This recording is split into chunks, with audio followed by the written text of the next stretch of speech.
तुळजापूर तालुक्यातील अणदूर येथील चन्नबसव सामाजिक संस्थेच्या वतीनं जागतिक पर्यावरण दिनानिमित्त अणदूर येथे 500 वृक्षांची लागवड करण्यात आली आहे.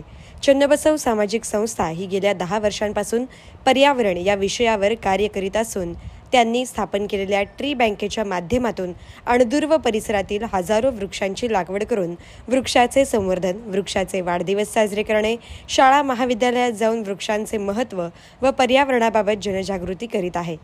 जागतिक पर्यावरण दिनानिमित्त अणदूर येथे चिंच, कडुनिंब, वड, पिंपळ, बेल, जांभूळ अशा 500 वृक्षांची लागवड केली आहे.